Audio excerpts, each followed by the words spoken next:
Hello everybody, I'm Mike the Man. Thank you for watching my channel. So this video, well, let me say it like that. I have to go back a little bit into the subject matter of my previous video where I have talked about the other Chris, who is Chris Watts. And Chris Watts and Katie Proudfoot, as it turns out, have a lot of statements in common, have made a lot of similar statements. And just how many and how similar they are, it pretty much demands for me to pay more attention to the person that Chris Watts is and who Katie Proudfoot is. So Lauren will probably make a short video, a side by side, where Katie Proudfoot says, "I want him back so bad." And Chris Watts, while his family was missing after he gotten rid of them, his wife and daughters, and the unborn child of his wife, right? She was pregnant. He talked about his wife. "I want her back so bad." And then he said, "I want those kids back so bad." And many times he licks his lips. And it's like he wants to wash away the lies. At that time, I talked about it in the last video, but so bad, you've done bad. The language we use and that we're comfortable using depends often on experiential memory and being able to connect to an act, to something that we have been a part of, witnessed, seen, or done. So when somebody says, "I want her back so bad," that needs to be noted. Not so much, not just without knowing statement analysis or without thinking about it. Doesn't it strike you as strange if somebody has a child missing and says, "I want him back so bad"? Do you need to explain how much you want him back? The need to explain and the need to dramatize tells us they are not talking to a potential kidnapper or runaway or any of that. They're talking to the audience and they're making this about themselves. Everything that Katie has been telling us, it's about her. "I miss him so much. I. Not one word about how is my son doing. When Seth was asked, "How are you doing?" It doesn't matter. How am I supposed to do? I want to know, is my son cold? Is he hungry? Is he he has not been able to give up hope. Hope keeps him alive. And so for Seth, it is very important what Sebastian might be going through, because he doesn't know if Sebastian is alive or not. And if your child is still alive and suffering somewhere, that is your only priority. Not explaining how you feel, how much you miss him. This is the one thing that has been a theme throughout the statement analysis world. Whenever there's a missing child case or something happened, and we want to see what the priority of the parents is. And if it's not the child, that needs to be noted, especially if the priority is them. And in Chris Proudfoot's case, it's only them. It's pure hell. All the negativity. Everything is only about him, not one thing about the child. Seth, his statements come out clean, because he says the things that are expected from the father of a missing child if the father has absolutely no clue what happened. And I want to go back to clarifying something. I talked about how Chris Watts started confessing, and the things he confessed to made it impossible for him to backtrack. And it wasn't the police that said to him, "Did she do something to the children?" It was his own father. So I don't know if the police told the father to say that. It's very possible. It's highly possible that while the father was waiting to speak to his son, that the cops said, "Listen, they already suspected him, of course, Chris. They suspected Chris Watts of being the one who has done everything." And maybe the cops told the father, they didn't want to tell him, "Look, I think your son did all that," because the father would have pulled back and probably immediately called a lawyer and said, "We have nothing to say to you anymore." So again, this is only my opinion, but I think that they may have told him, "Listen, we think that maybe Shannon Watts, hurt the children, and what he did was an act of revenge or reflex or something, and then he knows where the bodies are." And this seems to have been the genius move, the best move, because the father goes in there and says, "Did she hurt the children?" And Chris fell for it immediately and said, "Yep, she did." So I want to go back also a little bit even further. At the history, there was an incident or something happened where Shannon didn't like that her mother-in-law gave something to the kids, or something happened where Shannon talked about, "I will never let my daughters around their grandmother again," Chris Watts' mother. And this seems to be, there was tension there. And I always say, if you have a son that's crazy, or possibly crazy, and you don't like your daughter-in-law, and I'm not blaming her at all, there is nothing, I don't know what, understand, this person can snap. And when she said, "I will never let my daughters around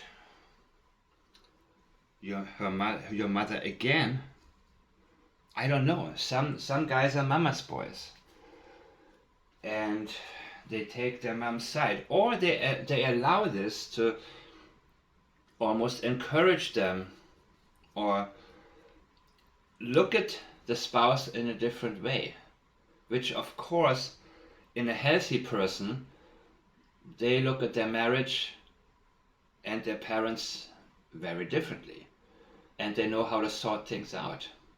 But we get a little bit of how the conversation could have started so well between Chris Watts' father and him, because when he said, "Did she do something? Did she hurt the children?" I am assuming there was already discussion about her that may have been in a negative way.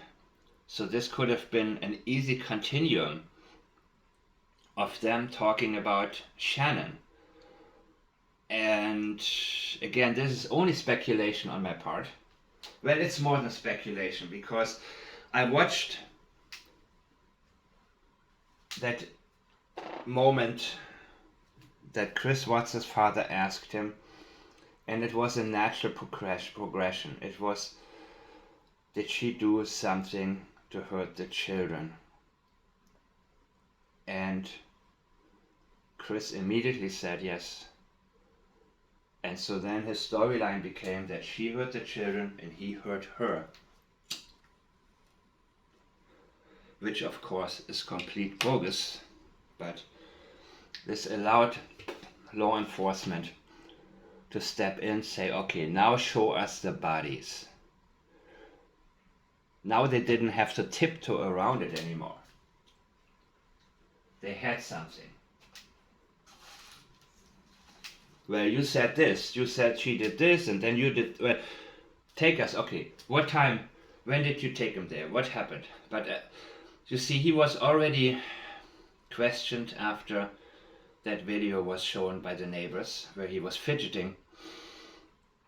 And that's pretty much a reaction that kicks in when your whole house of lies crumbles. And that was his house of lies when all of a sudden you're caught. And is he a sociopath? He could be. I have not looked at him closely enough. It's highly possible that he is. And once you're found out, everything is found out. That's the moment when you have to drop your act and you're naked in the wind and you are not looked at the same way anymore, and you need to give up some information. And little by little, of course, they realized, no, there was nothing that Shannon has done to the kids. It was him doing something to Shannon. The kids came in. I think that's how it was. I mean, that is how I remember things. Now, the whole we thing. Peter Hyatt, who just passed away on the 5th of March this month, he always used a great example where, for example, okay, there was one case he was working on with a disabled woman. I don't know if she was, not Down syndrome, but maybe mentally, some sort of, it was a pretty high profile case where she accused her boyfriend of assault. And I'm very careful, by the way, with the words I'm using, because I don't know how the YouTube algorithm changes. I had to one time do a video again, and I hate to do that, because by the time I do it again, my mind is already on new statements and on another case. I'm really, really bad with scripts. Kind of like Katie, right? She has a hard time unless it's experiential memory, and she talks about Sebastian when he was 9 years old, when everything was still okay. Then you see her flow.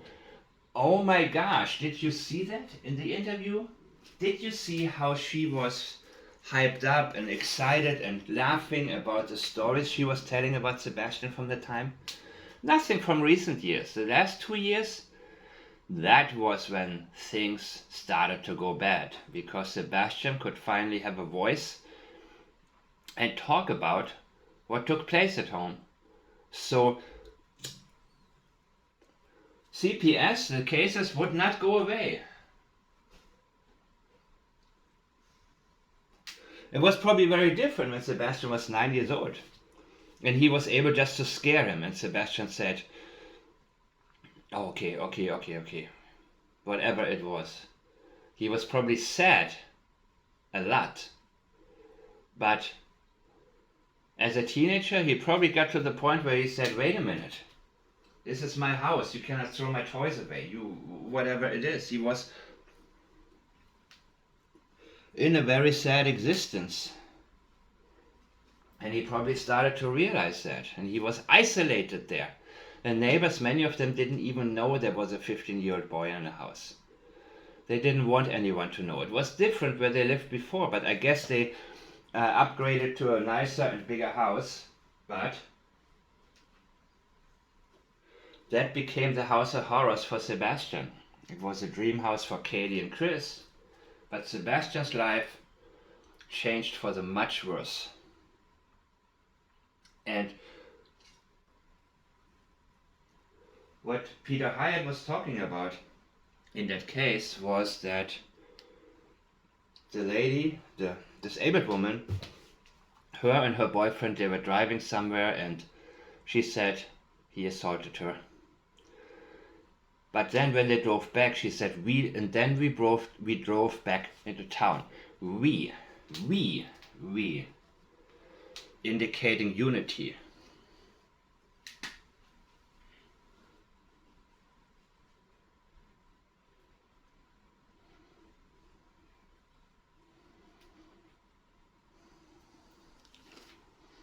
We.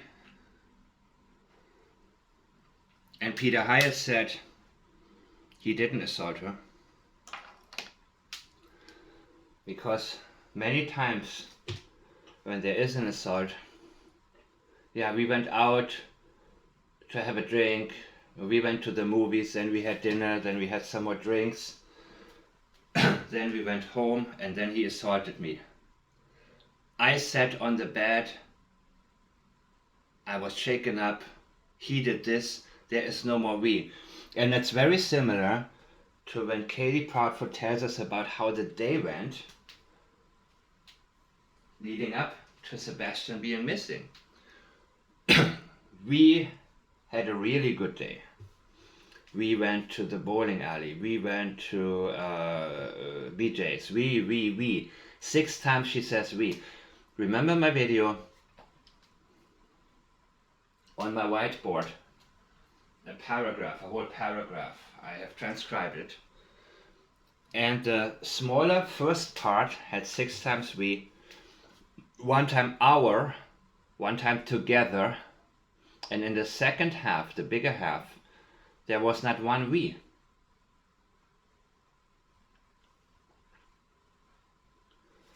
Once the evening came and they went home, there was no more unity. Now, what we need to notice there is the decline. It was a really good day and a pretty good evening as well. She's trying to paint the evening as something that it wasn't. She was asked, did anything happen? Was there an argument, something that could have caused him to run away? Which of course he didn't. But she said it was a normal evening, a normal night or evening.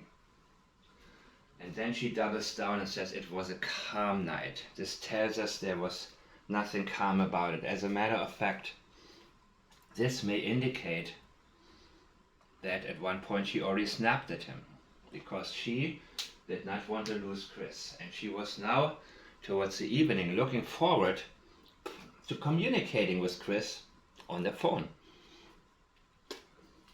Now, when has he last seen Sebastian? He said it was early February, but didn't he say something about the 26th? But if you have the statement, the exact statement, feel free to share it with me. That could have been an embedded something. You know what I mean? An embedded admission. Because as I've said, it would have been possible for him at midnight to drive down there, get there around 3:10, and then drive back. Because the timeline he gave us when he was supposedly at work, it seems that this timeline was incorrect. So always be very careful, even when law enforcement says something. Law enforcement doesn't need to tell us the truth. Law enforcement can tell Chris Watts' father, I think Shannon did something to the children. Sure, that's how they sometimes have to move when their arms are tied. They set the traps.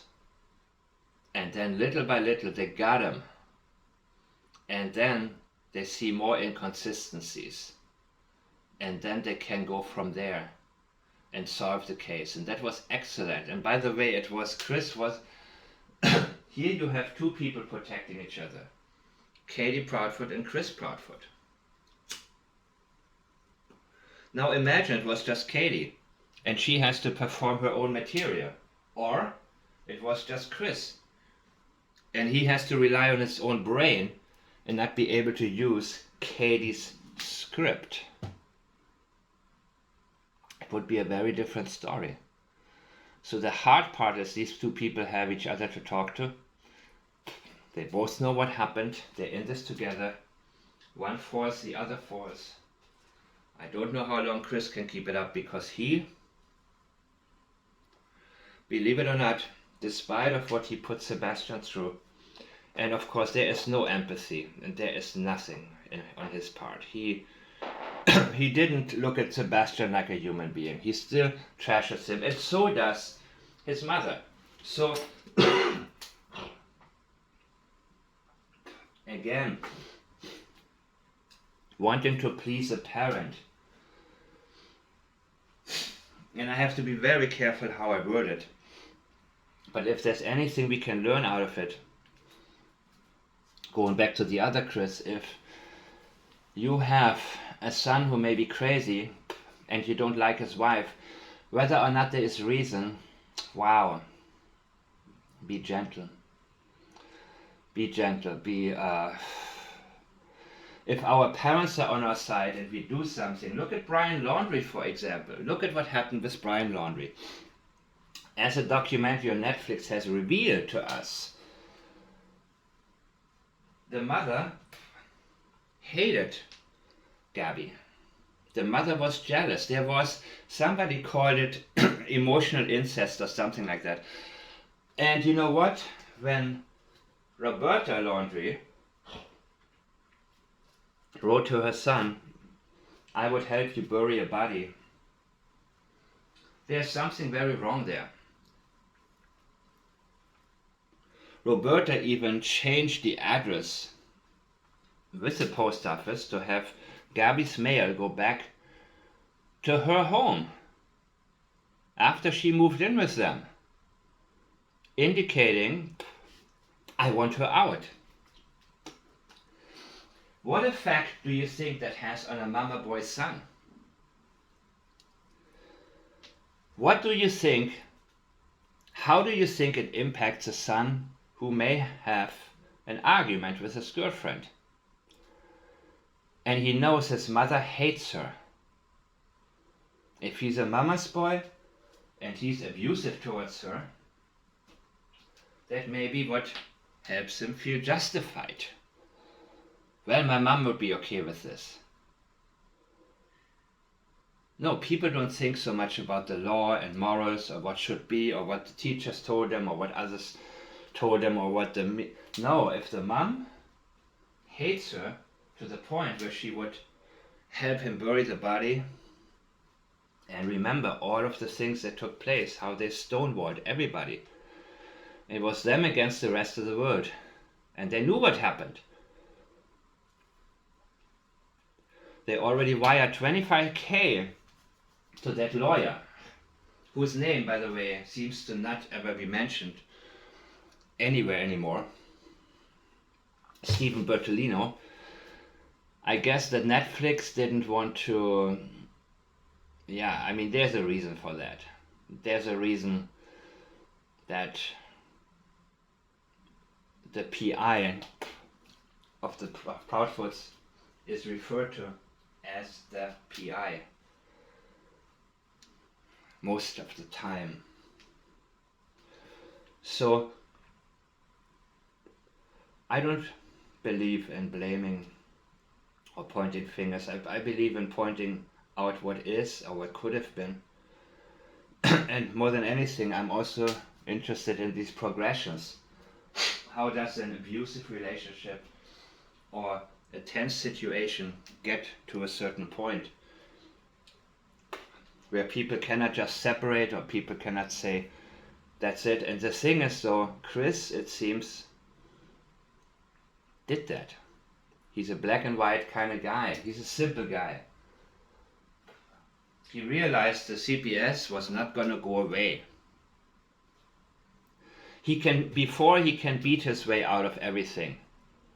Really, Sebastian, you told on me? He was easy to scare as a child, Sebastian. But now it was a different situation because it was already on record. And in school and with the CPS, they didn't let go. They wanted to do checkups and follow-ups. They probably asked him on a regular basis, so what happened lately? And he tried to, yes, he can beat him and say, you told on me, now I'm going to beat you even worse. But guess what? Look at the progression here. It didn't cause Sebastian to be silent because he knew in school he probably had a comfort zone there. You see, some kids get bullied at school, but home is their comfort zone. He got bullied at home, so school, it seems to me from also the pictures, the teachers, they cared about him, about Sebastian. That was more of a comfort zone than home, where he has an ice-cold mother and a violent stepfather.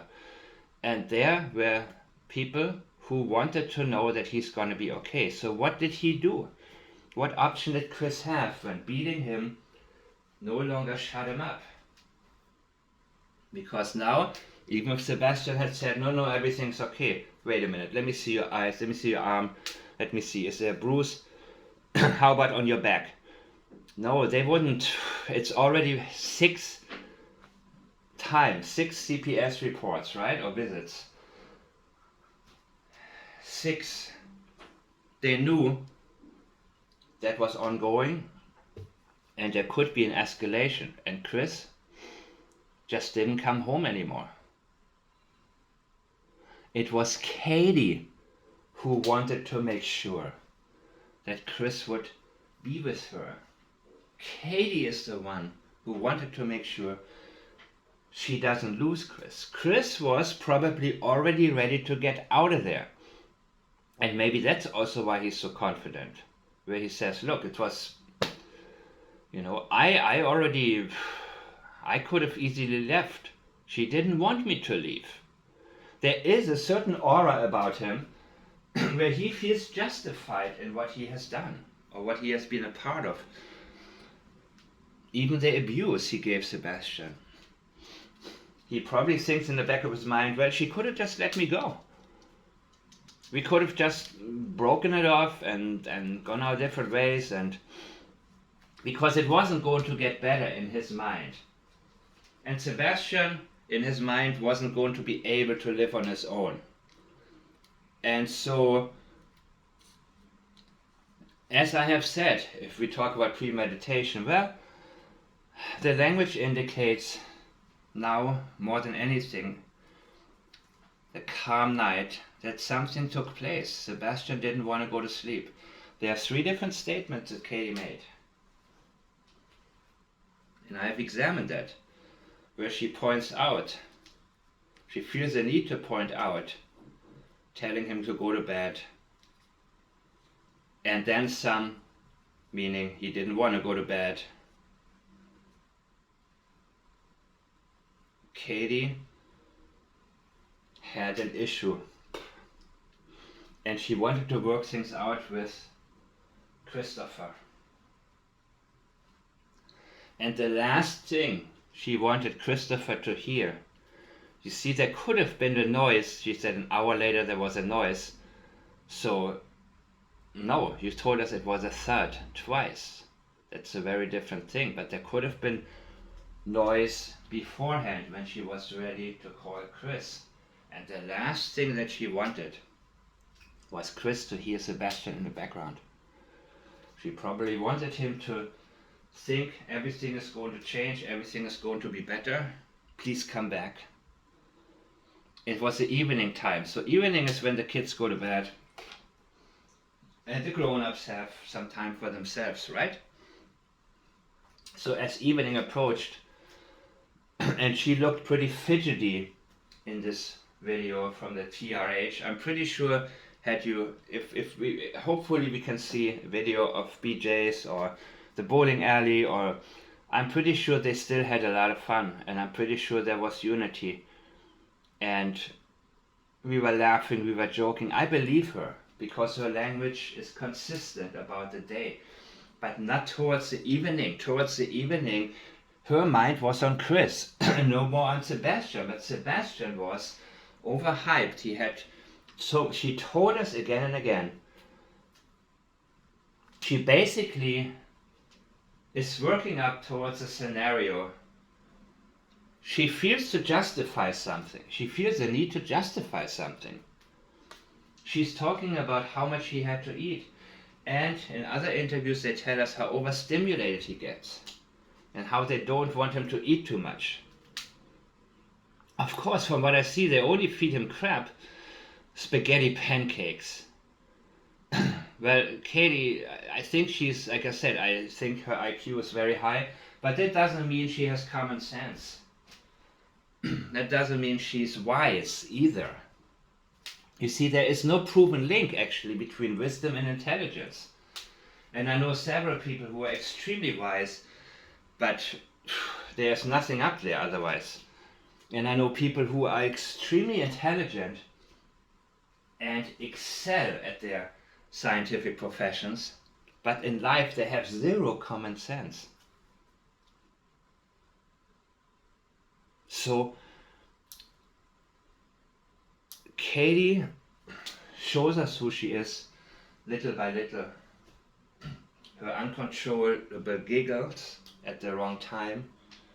Chris Watts also, the smiles, the strange faces he makes. Look at Brooke Ramsey in his interviews. He cannot control what I consider permanent duping delight. When duping delight is a part of your life, when you feel like you've gotten away with something. Allegedly, in my opinion. Everything I'm stating here is my opinion only. And I'm doing my best to let you know how I formed these opinions, and I don't want you to simply adapt it. I simply want you to walk on the path with me, learn together, and then either come to a conclusion that you yourself feel comfortable with, or keep the conclusion out in the open. Don't prematurely conclude anything, if there was premeditation or not. But of course, if you think it was, follow that path and bring to my attention or other people's attention what makes you think so. I'm not here to make up your mind for you. I'm here to look at the possibilities as things are closing in, as things are narrowing in now, because things are changing and they're going to change. Katie did most of the talking now, because she realizes, no, a year later, and you still have Chris Proudfoot doing all of the talking and nothing from the mother. They knew she had to. And now we realize why Katie has avoided speaking, because she's a terrible speaker. As I said, she's an excellent writer, in my opinion. Excellent. When she has the time and the privacy, she can probably come up with all kind of stuff that is pretty good, considering the uphill battle that she has, trying to deceive everybody. So the we, that's a very strong pronoun. And Peter Hyatt was talking about back then that they asked him, do you want to put your whole reputation on a pronoun? He said, yes. These pronouns are all we have. These pronouns are strong. Whether we say we, or me and him, or I and he, or if you have a sentence, I did this, and so did he, where you have extreme distancing between the I and the he. I will probably make another video about that very, very soon. You can say, we did this together. He and I did this together. Emphasis on he. Priority is he. Mainly he did it. I and he did it. It's the opposite. And then you say, I did this and so did he. In those cases, you have to note the distancing language, because I and he is as far apart as it can be.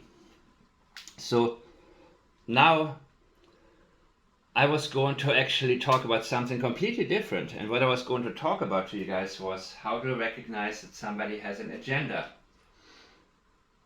And I'm not exactly sure if that's what I'm going to do right now, because and I like it, by the way. Like John Lennon says, life is what happens while you follow other plans, or something like that.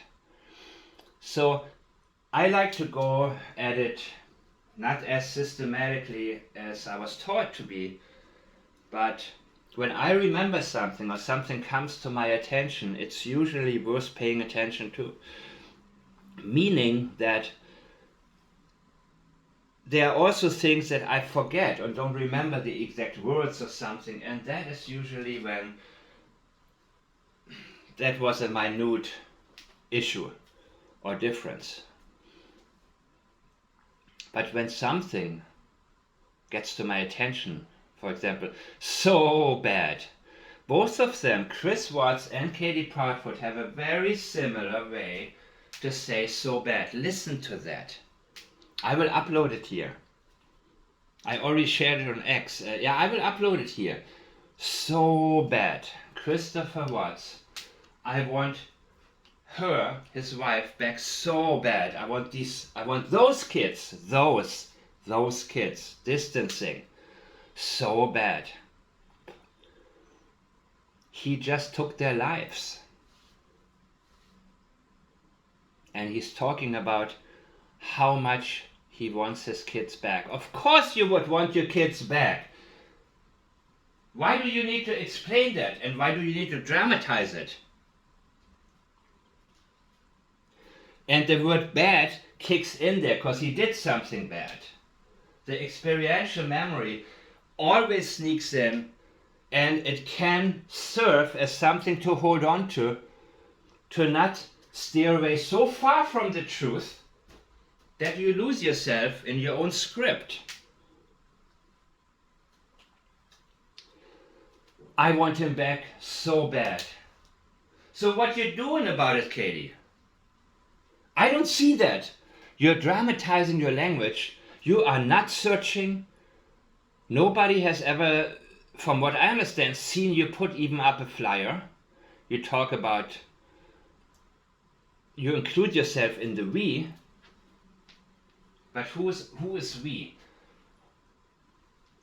We also, remember, she cannot say I love you to Sebastian. She can say I want to say I love him, or I would like to say just that I love him, or I love you, or something like that. She cannot say directly I love you, Sebastian. The we is not her and Sebastian, and it hasn't been we since that morning. There has been no we. Something took place towards that evening. That is the escalation part. When you have an abusive and tense situation at home, it is rare that things just fizzle away. Yes, it can lead to a separation. Maybe the kid gets put into a boarding school, or maybe the husband or the wife leave, or something takes place. Okay, there can be, but when there is no separation, there can be escalation. And that escalation can take place very slowly but steadily. In the case of Brian Laundrie and Gabby Petito, he heard his mother talking badly about her. He knew she didn't like her there in the house. He felt more and more justified, probably, to criticize Gabby.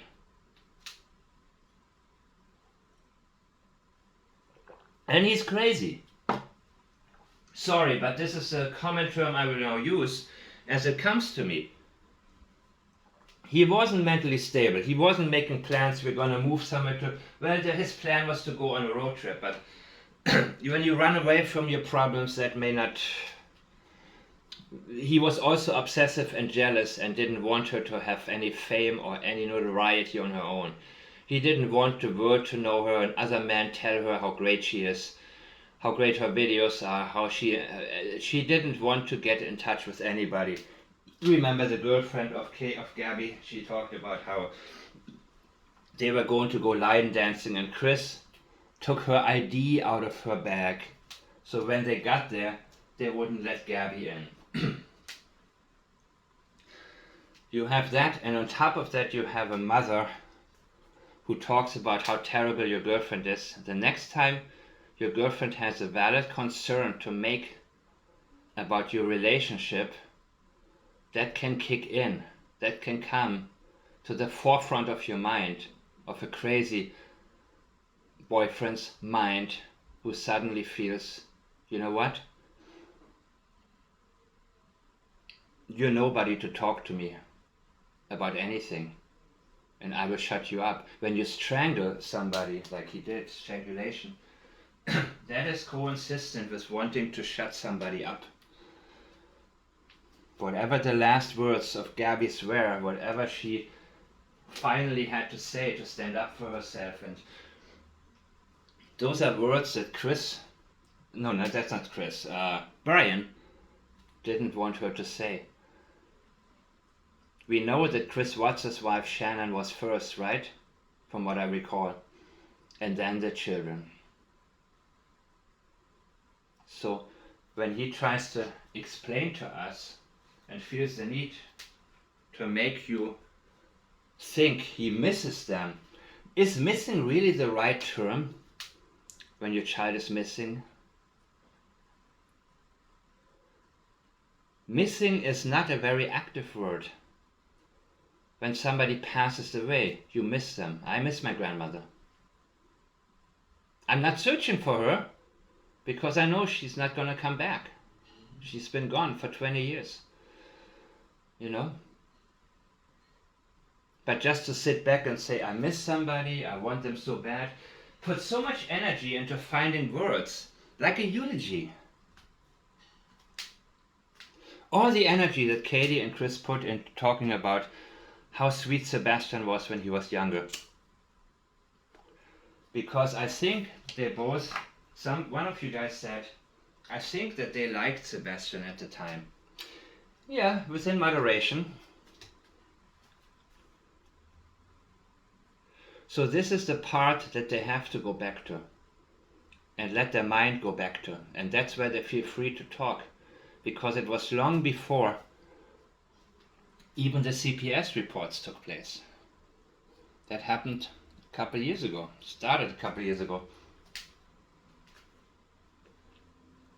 One of you said during the COVID time, COVID made it worse. Yeah, COVID didn't make it any better. But I think it's also because of Sebastian's age. He wasn't going to be oppressed and pushed around and have his toys thrown away and always be kept on a short leash and, you know. And what can they say about the recent 2 years? They talked about wearing pull-ups and nothing good. All of the good things, you see, Katie knows she has to say some good things about Sebastian. And the only thing that she can, except the part where he says, you got wrecked, Mum, supposedly at the bowling alley. I don't know when that was, but sure, there were some nice moments afterwards. They had a really good morning together, a really good day together, that day leading up to his disappearance. But most of it that she feels comfortable with is going back to a time where nothing took place that could incriminate her. Then she is free to speak, and then she cannot stop talking.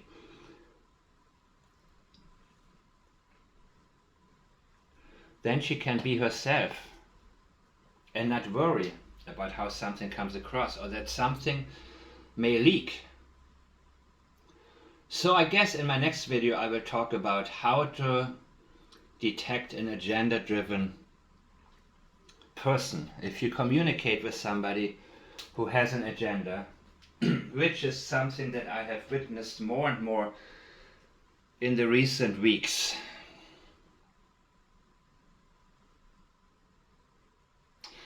I think you guys see what's on the screen. I hope you can read my handwriting.